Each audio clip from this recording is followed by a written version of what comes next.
Clippers' success most riding on? Well, it's easy to say Kawhi Leonard because he's having arguably the best season of his career, and I know that's hard to say that because the man has 2 Finals MVPs. He is shooting the ball better than almost anybody ever has in history. Over the last 30 games, he shot over 50% from the field, 57%, over 50% from 3, over 90% from the line. Over 30 games, guys, that's no small sample size. And if I said to you, who in the NBA this season is the best shooter outside 25 feet? You'd say Steph Curry. You'd say Dame Lillard. You'd say Trae Young. It's Kawhi Leonard. And not on 5 attempts. He's got over 50 attempts from there. He is hitting it from everywhere. So you look at him and you say he's obviously the key. But when you look at the way the Clippers are actually playing, they have the most impressive full roster going in the league right now, even beyond the Celtics, even beyond the Nuggets. When you go down and look at their guys all the way down to 7, 8, 9, they rebound, they defend, they share the ball. They play every game. Stephen A., how about Kawhi Leonard playing 37 minutes on the second night of a back-to-back on Monday night, on the 7th game of a road trip, and a game against the Hawks who won 4 in a row? That is a purpose. The whole team is playing with that purpose. So the answer to the question is Kawhi, but that isn't the big puzzle piece. And I like the Clippers to hold on to this number 1 seed if they're healthy. I like them to have home court advantage in their last every year at Crypto.com Arena. Couple of things, some things that need to be said, Doggy. Brian Windhorst is an exceptional NBA analyst. He's an absolutely terrible debater because he doesn't leave any wiggle room for somebody to get him. He just gives it all to you. He just gives it all. You know, there are no holes. There are no holes in his damn argument, okay? Brian Windhorst, he just doesn't miss anything, damn it. He's absolutely right, okay? That's why I love him. Here's the deal. Don't leave. I need you. Don't leave. But here's the deal, y'all. There's a couple of things that need to be said. Number one, I stand by what I've said for those who don't know. I've called Kawhi Leonard the worst superstar any team could ever have because he's hurt half the time. And when he's on the court, we know his greatness. That's why I said the word superstar, because he is a superstar. But he's either off the court half the time, and when he's off the court, Doggy, he does absolutely positively nothing to market the sport or his team. It's the worst superstar you could possibly have because of that. But when this brother's playing, I mean, he is all world. He is something special and spectacular to behold. That's number one. I know the greatness we're witnessing. I'm not surprised by it because Kawhi Leonard is that great. I'm not calling him a bad person because he doesn't market the sport. I'm just calling it a bad superstar because you need marketability in this day and age, and he doesn't provide that to you. That's the only reason I say that. Having said all of that, I got to give love to a few people. But before I do that, Doggy, I'm looking on social media the other day, and I see him, Doggy, Wendy, I see that among active players, in terms of total scoring points in their careers, Kevin Durant, James Harden, and Russell Westbrook, active players, ranked 2, 3, and 4 in the NBA. 2, 3, and 4 in NBA history. Active players, 2, 3, and 4 in scoring. Kevin Durant, James Harden, Russell Westbrook, who are all teammates in Oklahoma City. That's just phenomenal. I'm looking at this right now. Doggy, let me give you some stats before I kick it to you. This is what the Clippers ranked number 1 in. Their record since December 1st, 26-5.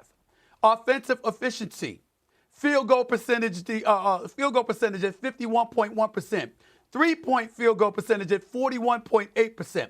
Free throw percentage at 83.7%. They've got 6 players averaging in double figures. 6 players are shooting 40% or better from 3-point range. Kawhi Leonard is 3rd in the NBA at 45.7. Norman Powell's at 45%. He's 7th in the NBA. Some dude named Amir Coffey. Amir Coffey. I mean, not the guy. The brother can play. The brother can play. Okay, Daniel Davis, 42%. James Harden, 41%. Paul George, 41.2%. Oh, by the way, Doggy, James Harden has played in all 44 games as a Clipper. He hasn't missed a game, not one game. And I didn't even bring up Russell Westbrook. Russell Westbrook, Mr. Truculent himself, walking around looking like a chip on his shoulder. Anytime you see the media, he got attitude. He don't want to talk to anybody. He feels like he's been stymied. He feels like he's been sullied.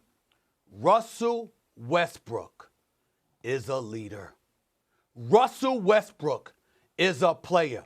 Whatever denigration he has received in the past, he has made up for it, doggy, on the Clippers. Watch this brother play. Yep. He's Mad Dog Russo on steroids on the basketball court, going 100 miles per hour, constantly in high motor road, never takes any plays off, gives it all he has. The brother's character doesn't get enough credit. He holds other dudes accountable. He holds himself accountable. We thought his career is finished when he left the Lakers. I'm making this contention, even with Paul George, even with Kawhi Leonard, even with the acquisition of James Harden. The Clippers do not look like this if it were not for two people. Ty Lue and his greatness as a coach, top 3 in the NBA easy. I say top 2 with him and Eric Spoelstra. Okay? Can't dismiss Steve Kerr, the greatness of Popovich over the years. But, I mean, Ty Lue is special, man.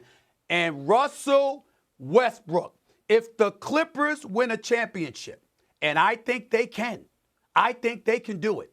If they win a championship, while everybody's celebrating everybody else, I'm going to be celebrating Russell Westbrook, who has resurrected his reputation as a future Hall of Famer. This brother is special. I don't give a damn at him not wanting to talk to anybody and looking all truculent and mean-faced all the time. He's a good brother who plays his ass off, and he cares, and he does not cheat the fans, and he does not allow his teammates to do it either.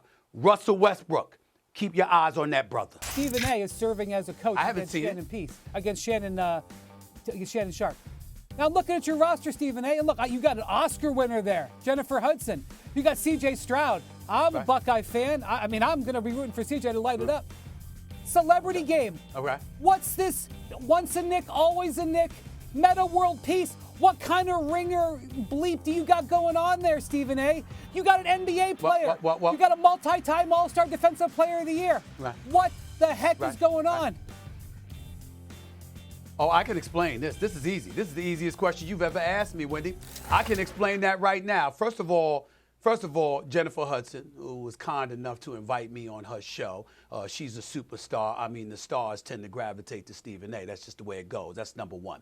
Number two, Meta World Peace. Queens is in the building. Queens, the story of Queens. Queens is in the building. That's my boy. Now, I know that Doggy don't know what the 5 boroughs account for, even though he worked in Queens for many, many years in Astoria. But that is where Meta World Peace, a.k.a. the former man known as Ron Artest, is from. He couldn't be on Shannon's team. That's number two. And number an three, NBA All-Star, I'm old. borderline Hall of Famer. Excuse me. I'm owed this. When Michael Wilbon, let's be clear.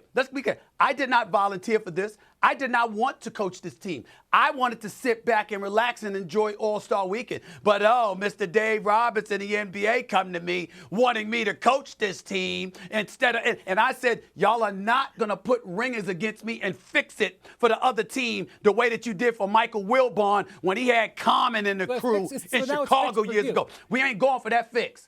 He goes, no, I don't think so. Now, Micah Parsons talks a lot of junk, talk about he could play. Well, we about to find out. This ain't football, baby. You ain't rushing the quarterback, okay? You got to make baskets. Good luck with that. And Shannon Sharp, the black Hulk and all of this stuff. You can parade down the sidelines all you want to. You ain't intimidating nobody. It damn sure ain't going to be me. And on top of it all, he can't intimidate the officials. Now, I was the first person in history to get teed up. I got a technical foul last time I was coaching. I'm still salty about that, and I might get another one again. But I'm willing to bet that Club Shay Shay, Mr. Nightcap, Shannon Sharp himself, is going to sit up there and just get on the ref's nerves, and he's going to force them to lose this game because he don't know how to act on that damn sideline. He going to lose his mind under that spotlight, looking at the officials. That's what he going to do. That's what he going to do. And it ain't going to work. Good for them. I'm glad they gave me a decent crew. But I heard about my assistant coaches. I might have to check. I might have to change it. I might have to change my assistant coaches up just a little bit. I think there's a couple of people that might belong on the other team. I might have to address that. But we'll talk about that at a later date. We'll talk about that at a later Wilson date. and Lowell But I'm all right with assistant that. coaches right now. I'm all right with that. I'm all Okay. right with that. That's right. That's right. Wendy, how do you think? Indy, here I come. Looking at these rosters, Indy, what do you here think? I Do you come. think it's Team Shannon or Team Stephen I A? think ESPN Bet better pull this game off the board when one team has an NBA All-Star and the Right. other team, you know. I mean, Jewel Lloyd's over there. You better start game planning for her. But you got Meta, for crying out loud. I do. I know. Well, Meta ain't going to stick Jewel. He gets very soft when it comes to the ladies. He'll let them score. I don't trust Meta World Peace sometimes. I'm going to have to talk to him. I might need some roughhouse tactics. I need some bully ball that day. Okay? And Jennifer Hudson, she could sing. I appreciate that. You're fabulous. She's fabulous with her show, and she could really sing. Hey, Jennifer Hudson, can you shoot? I think she can. Can She's you tall. shoot? She's athletic. That's what I care about that day. Yeah. Looking forward to that. What? matchup, That's what you obviously. say? That's what you say, Christine? I said she you looks would say athletic. that. She's You would tall. say that. She looks at that. Can you shoot? I need shooters.